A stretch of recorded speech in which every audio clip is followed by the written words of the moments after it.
கசூர் கோவையில் பொதுமக்கள் தாய்மார்களுடைய நீண்ட நாள் கோரிக்கையான இந்த பஸ் போக்குவரத்து வேண்டும் என்று கோரிக்கையினை வைத்து இவ்வளவு காலமாக இங்கிருந்து ஏறத்தாழ ஒரு 3 கிலோமீட்டர் தூரம் நடந்து சென்று அவருடைய வேலைகள் செல்கின்ற நேரத்தில் அவருடைய கஷ்டத்தை அறிந்த நம்முடைய தமிழகத்தை ஆண்டு கொண்டிருக்கின்ற மாண்புமிகு முதலமைச்சர் அவர்கள் இன்றைக்கு கொக்கு கிராமங்கள் எங்கும் பட்டித்தொட்டி எங்கு பார்த்தாலும் இது போன்ற பேருந்துகளை இயக்கி மக்கள் நலனில் அக்கறையுள்ள ஒரு முதலமைச்சராக இருந்த காரணத்தினால்தான் தேர்தல் நேரத்திலே எங்களை போன்றவர்கள் எல்லாம் உங்களிடத்திலே சந்தித்து நாங்கள் வாக்குகளை கேட்க வருகின்ற நேரத்திலே அன்பு தாய்மார்களே,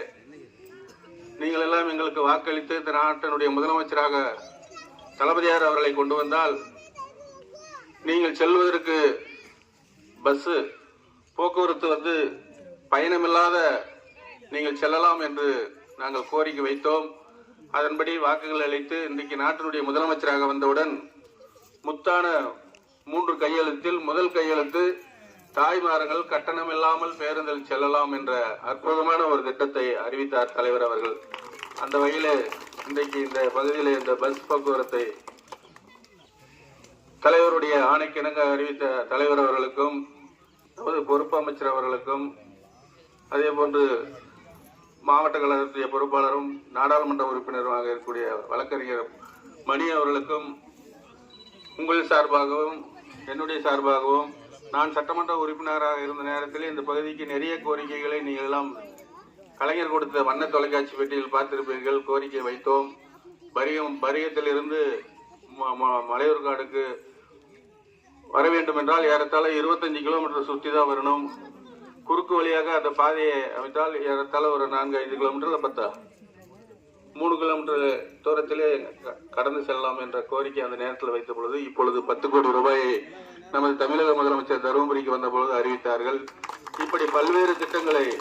இந்த மாவட்டத்திற்கு நமக்கு பொறுப்பு அமைச்சராக வந்த பிறகு அறிவித்திருக்கிறார்கள். அந்த வகையில் இதை ஏற்பாடு செய்திருக்கின்ற இந்த சிறப்பான ஏற்பாட்டை செய்திருக்கின்ற இந்த பகுதியுடைய ஒன்றிய கழக செயலாளர் அன்புக்குரிய மல்லமுத்து அவர்களே,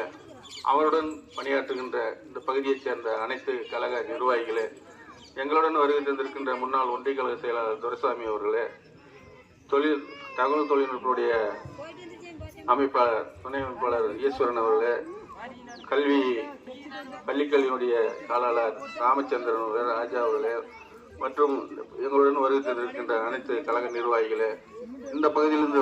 வருகை தந்திருக்கின்ற கழக நிர்வாகிகளே, மேச்சேரி ஒன்றிய